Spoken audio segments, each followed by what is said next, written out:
interesting times. This week's stories.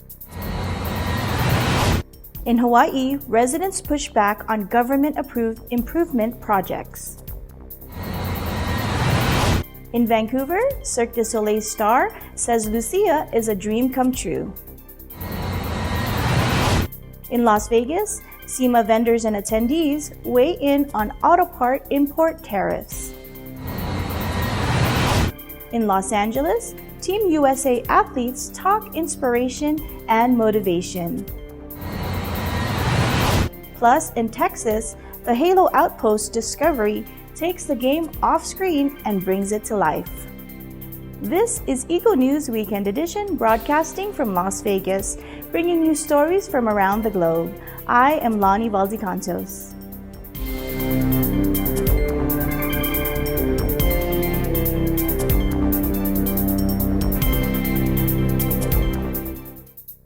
In several events, local residents and other critics have openly resisted the construction or improvements of government-sponsored projects, claiming they lack transparency and input by the public, in addition to being very expensive. Eagle News correspondent Alfred Asenas with the story.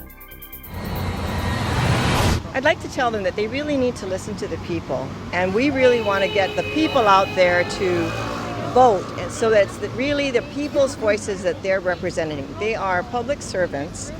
They get paid because we pay taxes, and they have an obligation to do what's good for the people, not what's good for their pockets or what's good for business. Just like the rail, which was originally projected to be $2.8 billion, right now we're looking at $9 billion or even higher. The way the governor is putting it is the mayor's going to be, or the city will be responsible for any cost increase. So if there are big design changes or delays, okay, who's going to pay for that? When our news team recorded those interviews earlier this summer, little did we realize that their remarks would actually paint a much bigger picture of an ongoing issue for the state of Hawaii, especially throughout this decade. That as local governments continue to improve facilities and infrastructure, however noble the efforts, residents and critics are also clamoring, enough. Other projects also encountering pushback include the renovation of the Alawai Canal, located north of Waikiki. Another is the construction of community facilities at a popular beach park located in Waimanalo on the other side of Honolulu, particularly at an area known as Sherwood Forest. Critics on these and similar projects have repeatedly complained a lack of transparency by the government at all levels. We're against the use of detention basins. We think that the Army Corps, which built dams, on the mainland, they need it because their watersheds are thousands of miles long and there's nowhere for the water to go. Over here on Oahu, the Alawai Canal watershed is basically 7 miles long from ocean to the top of the valley, and we don't believe their studies are accurate. We think they're misleading. We think they massaged it just to get funding, federal funding. In 2015, the projected damage was in the neighborhood of $318 million, and behind closed doors without public oversight, it increased to $1.14 billion. In all due respect, Mayor, I know a lot of people are here and they're very unhappy with the decisions that you have been making for Honolulu. For me, I come with no hate intended for you. What I am here to share, though, Mayor, is that I encourage you to hear the hearts and the voices of the people you represent here in Honolulu.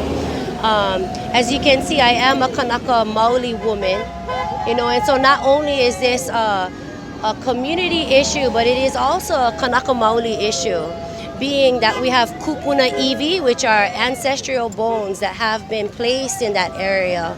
Meanwhile, state and local officials like Heidi Sunioshi have acknowledged the growing concerns of their constituents, while trying to balance the government's efforts for an improved quality of life throughout the islands. Well, being a council member and being on committees where these important issues have come through, I feel that the resounding, connecting piece throughout all these issues, that the people really feel like their voices aren't being heard, that they're saying, please take care, please respect our land, please respect our people, and make sure that the health and safety of our current generations and future generation is taken into account. So with all of these different issues, I've been trying to do my best to support the people in that very message, is just to make sure that their messages are heard, that their concerns are heard, and that we address those in an adequate way. For instance, with the installation and the windmills going up in Kahuku, the issue there is that these are the largest wind turbines in our nation, sited right in back of a school, and we don't know the health and safety risks to the students there, which is a very real concern. As for closing thoughts, here are some direct and personal messages from all those involved. If we can try to change, if they can get involved in government, because I know for a lot of the young people, they feel like, what's the point? You know, why even get involved? Just leave, because it's not going to change. And they shouldn't feel that way. They should be able to live in Hawaii and enjoy it, and they should be able to get involved. I want them to run for office. I think we need more young people in office. I think we need more people who are more in touch to be in running, so that they will represent what the people want, not necessarily big business buying into our communities. For me, Mayor, I come with no hate for you. I just come with encouragement to do what is right and to stand by the people that you are supposed to be representing. So as we talk about aloha and we talk about our ohana, and as we talk about making sure we malama and take care of everybody, and that we all do our kuleana, our responsibility to do what we can do to make sure future generations are safe, I think all of these are just pointing to that the people are saying, please think a little more about the choices that we make. Let's make better choices to be sure that we're all safe and healthy. As of this report, a state circuit court judge has ordered an injunction halting funds for the Alawai Canal project pending completion of environmental impact surveys. Honolulu Mayor Kirk Caldwell has decided that only Phase 1 of the improvements at Waimanalo Beach Park be completed while awaiting the results from the state and other experts as to the origin of an artifact discovered at the work site. And finally, the Honolulu city government has determined that it is unable to override a decision by the state in allowing construction of additional wind turbines at the northern Oahu town of Kahuku. Other projects also making headlines as we speak include the Honolulu Rail and the 30-meter telescope, or TMT, on the Big Island. Both are already experiencing huge delays, which can be translated into additional millions of taxpayer dollars, which the public will have to address sooner, if not later. Reporting from the North Shore of Oahu Island in Hawaii, I'm Alfred Acenas for Eagle News, 1 with 25. Thanks, Alfred. Up next, in Vancouver, Cirque du Soleil star says Lucia is a dream come true. In Las Vegas, SEMA vendors and attendees weigh in on auto parts import tariffs. Eagle News Weekend Edition will return shortly. Stay with us.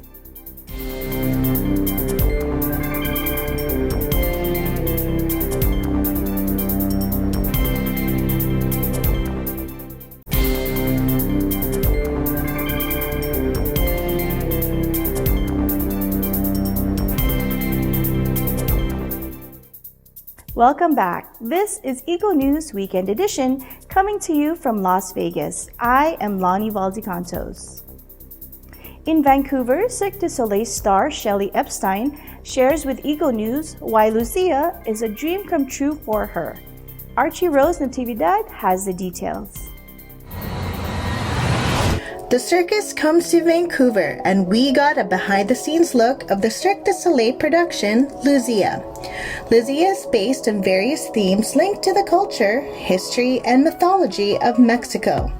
Lucia debuted in April 2016 and is Cirque du Soleil's 38th original production since 1984. Did you know the entire production process takes about just over a year from conception to final production? Lucia is a show that brings you to imaginary Mexico, where light, luz in Spanish, and lluvia, which is rain, soothes the soul. Interwoven between the awe-inspiring set designs are the breathtaking circus acts of the show. The circus acts include the heart-stopping Russian swing, mind-boggling contortionist, trapeze, aerial straps, and many more. We got to meet with lead character Shelley Epstein to tell us more about her experience. In Lucia, my character is called the Running Woman. She is part monarch, part Tarahumara ultramarathon running tribe. They're a tribe from Mexico. And so the monarch represents the link between, obviously, Cirque du Soleil is a Canadian company, and the theme of our show is Mexico. And the monarch butterfly migrates from Canada to Mexico. So that's like a nice subtle link between the two. She's kind of like a tour guide throughout the show and is here and there. It's really fun. The magic behind Cirque du Soleil shows is its ability to amaze, resonate, and leave a lasting experience with the audience. When the circus entertainment company started in the 80s in Quebec City, it set out to invoke the imagination, provoke the senses, and evoke the emotions of people around the world. Its influence reaching as far as encouraging those to reach for their dreams and quite possibly join the circus. Once upon a time, I was that little girl sitting in the audience watching my first Cirque du Soleil show in absolute awe, and I was like, oh, that's what I want to do. And that's when I realized there was a career, and if it's something you see and you're inspired and it's something you want to do, by all means, work hard pays off, follow that dream. And honestly, this was a dream and now it's my reality, so I couldn't be happier, and it's possible.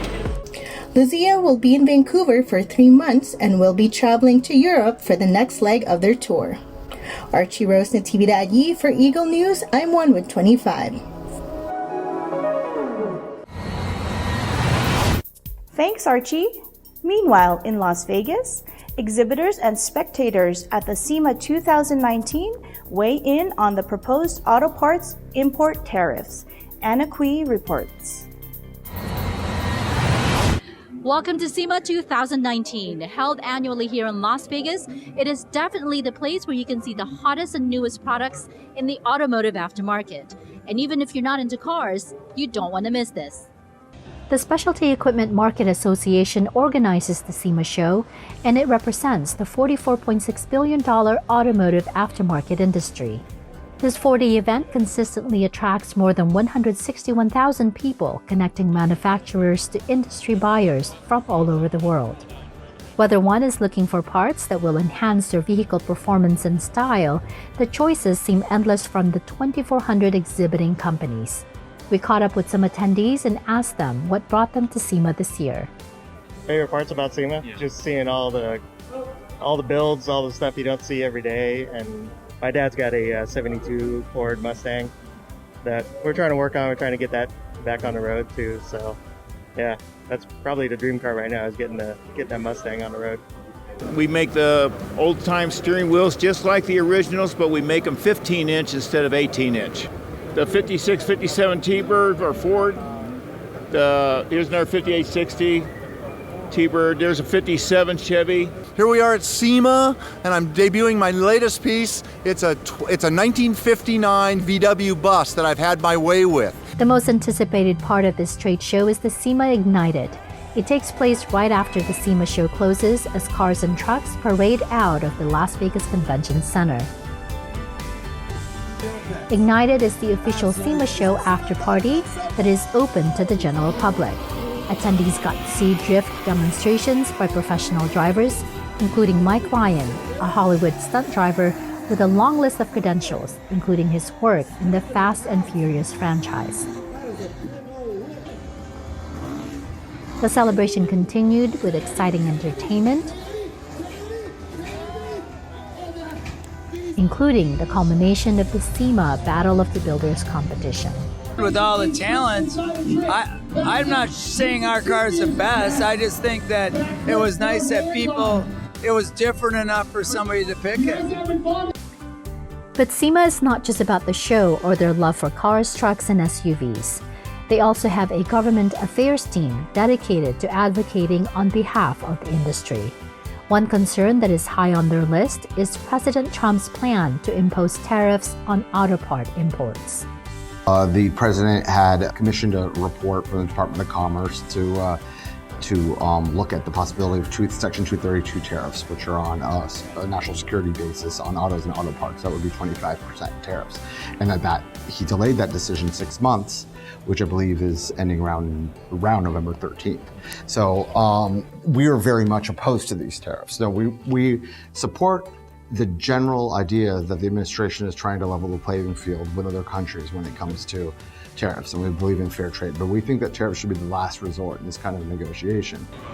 We also caught up with a few attendees, both buyers and manufacturers, and here's what they shared with us. We're made in America, so we love it. Yeah, bump it up to 35. It helps our business, helps all the companies like ours. We doubled our size, so I have no problem with it at all. I don't have any opinion per se. I know that we don't import from China, so that's really not had an effect on us. Some of the material tariffs on aluminum have had an asymmetric effect on us and increase in price, and that hurts the manufacturer. But I would say overall it's pretty negligible right now because we don't import. Here's what they said on the possible effects it would have on the industry and the consumers. I think that the imposition of 232 tariffs on auto and auto parts, 25%, will be a straw that breaks the camel's back for a lot of our companies. I think you're going to see huge disruption in the amount of the productivity, the profits, the employment. I think it would be a weight on the general economy and a huge weight on the auto sector. Any increase like that will affect the consumer. It will be passed on directly through them. Most people respond by just passing the prices through. Our export, especially to China, it's up in the 20-30% range. So it's only equalizing it. So once both sides decide to come down the same amount, then it's great for both sides. It's equal trade. That's the way it should be. According to a report from the U.S. Department of Commerce Foreign Trade Division, the U.S. imported about $157 billion in auto parts last year. Reporting from SEMA 2019 in Las Vegas, for Eagle News, I'm Anna Cui, and I'm 1 with 25. Thanks, Anna. Coming up, in Los Angeles, Team USA athletes talk inspiration and motivation. Plus, in Texas, the Halo Outpost discovery takes the game off screen and brings it to life. Eagle News Weekend Edition will be right back. Stay with us.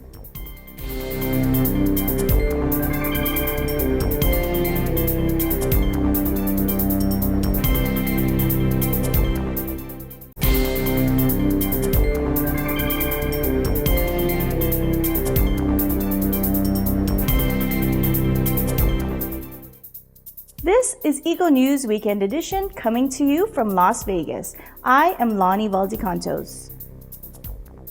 Athletes spoke to our Eagle News team about what inspires and motivates them to be the best. Let's join Eva and Alan Basayahe at the Team USA Awards at the Universal Studios in Hollywood.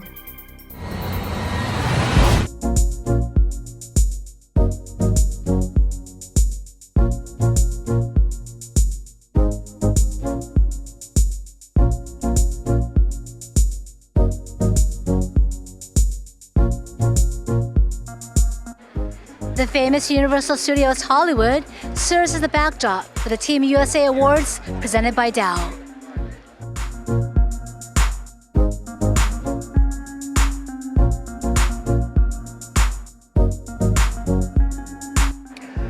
Tonight's event recognizes the best of the year, as voted on by the U.S. Olympic Paralympic Committee members, qualified journalists, and of course, the fans.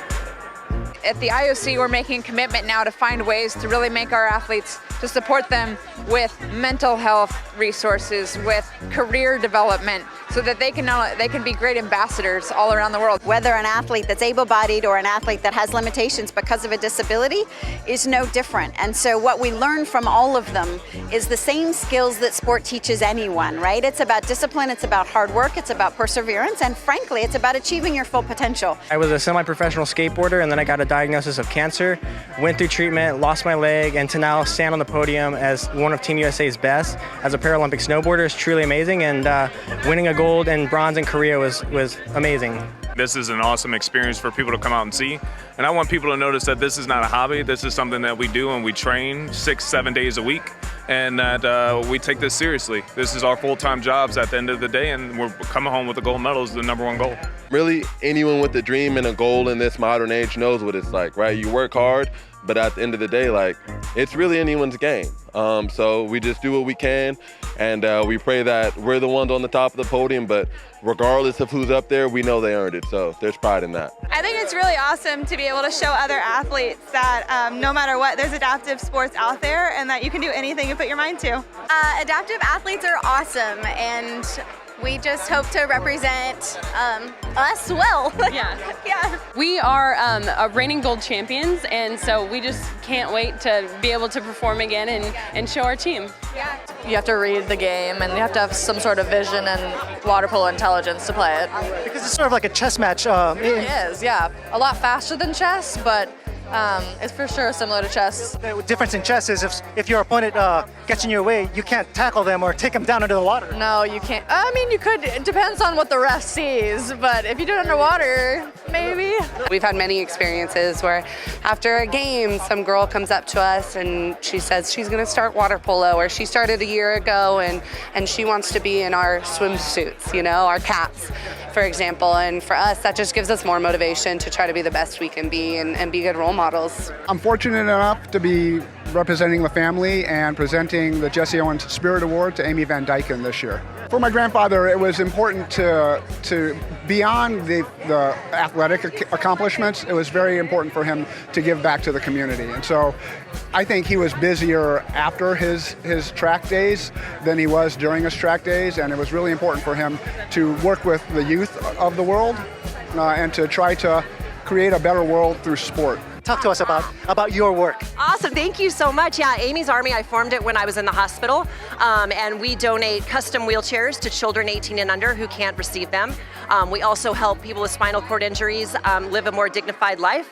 We just bought a fork and a spoon for a young lady who's a quadriplegic so she can feed herself. So we do things like that. And think about just like taking a shower. For humankind, that's what we do every day, but if you don't have the right chair, and as a wheelchair user, to take a shower, you have to get hosed off in the yard, and that's just not humane. So we gotta get people feeling human again. I've been wrestling since I was 5 years old, but I've never hosted any sort of show before. This is my first time doing it, but I think I'm pretty good at it thus far for this being my first time. But don't quote me on it, I'll tell you in about an hour.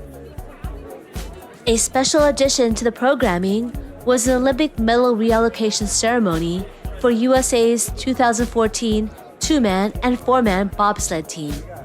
After waiting over 5 years, Team USA was finally declared the rightful silver medal winners. The already poignant ceremony became even more emotional when the family of Stephen Holcomb accepted the Olympic medal on his behalf. Stephen was a decorated bobsled driver who passed away in 2017. He was a great friend of all of ours, an incredible teammate, arguably the best bobsled driver of all time. And as these guys said, it's incredibly bittersweet, but we're happy to be here together and to honor him. At night's end, Olympians reflected upon the significance of the awards show, but at the same time, cast their collective gazes at the future. Very flattering just to be invited, let alone nominated. So this is absolutely amazing. I'm going to enjoy it very much. Pretty awesome to be in this environment. The excitement, the thrill, the enthusiasm. It's just a great experience. To be here in this night that celebrates sport and other disciplines of sport is really special because there's really so much that binds us together as athletes. So to be here with everyone is great. Yeah, we're looking ahead to Tokyo 2020 now, and it's coming up. And so we're really excited to see some of our friends here at the show before they get back to work to representing Team USA at the Olympics next year. There's a camaraderie, there's a inclusiveness, there's a togetherness that happens during the Olympic Games that is really unique, and it feels to me very special here in America. And I know that every country also has their superstar athletes, no matter which ethnicity or background you come from. For me, I was born in this country. My father's Japanese, but I feel very blessed and honored to have represented the U.S. The Team USA Awards was a meaningful way for the nation to look back at the achievements of its athletes. And a good springboard looking forward to the 2020 Tokyo Olympic Games. In Hollywood, California, Eva and Allen, EBC Sports International. We are 1 with 25. Thanks, Eva and Allen. Meanwhile, the Halo Outpost Discovery in Texas aims to take the game off screen and bring it to life. Families and friends all into the game came together and got to be part of the action. Eagle News correspondent Jessica Isidro with the story. Here in Houston, Texas, thousands of gaming fans have gathered here at the George R. Brown Convention Center to experience the science fiction world of Halo in real life at this year's Outpost Discovery. UNSC has sent an outpost to Earth so that humans can come in and check out and learn about this amazing universe that they're in, the Halo universe. I work for Microsoft and Xbox, and we dreamed of how can we actually take our video game off of screens and bring it to life and create this real place where people can come and enjoy. And for us, it's really a chance to bring the Halo video game to life. So it's this awesome opportunity to teach new fans about what's happening in our universe and old fans to come together, meet friends, bring their families into it. Our partners at Hersham Live, they own the Harlem Globetrotters, and they're part of a giant company that has themed entertainment all around. They were looking for different ways to create new experiences to bring families together, and so we met and we started talking. And it was about 3 years ago. So this has been it was a dream that turned into a thought bubble, that turned into a conversation, that turned into this awesome reality. With video games is you get a chance to be part of the action. So unlike, and I come out of the TV business, but unlike TV or even movies, you're in it. So you're a part of it. And so your emotional investment in the characters in the world is completely different because you're living in it. And the second thing for Halo that I think is wonderful is the underlying story of Halo is about heroism and humanity. And so it just strikes a chord with people and it brings them in. We've had so many stories of people coming here and saying, Halo changed my life. I was bullied, or I was seeking to make friends, or maybe I was sick, or I had hurt my ankle. All these stories where it this place where you could go and be a hero helped give people confidence and friends and community. And so it's amazing to be a part of. We designed this event very specifically so that Halo fans who've been playing with us for almost 20 years can come here and have a blast, but they can bring their family and friends. And so it's all the idea of everything's family accessible. If you're super into the game, you'll find some Easter eggs and some secrets here. And if you've never played before, then you're going to quickly learn who are the heroes, who are the bad guys. And you can just jump in and play fun stuff. So you don't have to know how to use a controller to go play laser tag. But along the way, you're going to find out a little bit about our universe and get more excited about it. The overall premise of this is come play. So we've got everything from laser tag and virtual reality games to the console games themselves. You can come play a PC version of the game that's not released, but you can only come play here. There's community gatherings, and there's places where there's these great shows and talks on the content stage. And so there's just a mix of activities. And then if you want to, you can even take a break and hang out and build. So Mega Constructs is here with us. You can go build a spaceship, help build a Master Chief wall. And so it's there's just stuff to do for all ages, and you can really vary your day. I played the games since I was about 17, when I was old enough to play them. And I decided, hey, let's just go check this out. I just love Halo, and when I found out that they were actually doing one of these, there was no way I was going to bypass this opportunity. No way. I just did a a Pelican training session, and let's just say, so far it's amazing. Can you describe your costume? Well, we're Master Chief, as you can tell. We decided to dress up as twins. The patch is that way if somebody else dressed up like us, we could figure out who was who. How long have you been playing Halo? Oh, ever since Halo 1 CD came out. Well, for PC. I'm a PC gamer, so I'm a little lacking behind on some of these. What do you love about it? Oh, the costumes by far. Like, the costume is just so awesome. To me, the joy of this is actually people coming together and sharing something that they love. So that's been the greatest benefit of the whole thing. But as far as the Halo players, it's awesome to be surrounded by people who, like-minded people who are just all over the place. Who are just, Halo this, Halo that, and, just everything discussion about Halo. Like they said, get inside the game. Well, they're achieving it. I feel like I'm actually inside the game. If I had to describe it in one word, out of this world. Honestly, my favorite thing are the story, like getting the chance to meet fans face to face and hear their stories and get to know them and see them smiling and grinning and sharing this with each other. Unbelievable. It's amazing. Reporting from Houston, Texas, I'm Jessica Isidro with Eagle News, 1 with 25. Thanks, Jessica. That is this week's Eagle News Weekend Edition. Join us next week for stories from our bureaus across the nation and around the globe. Visit our websites at eaglenews.net and eaglenewslive.com. Follow us on Twitter at twitter.com/Eagle News and on facebook.com/Eagle News. Thank you for watching. I am Lonnie Valdecantos. I am 1 with 25.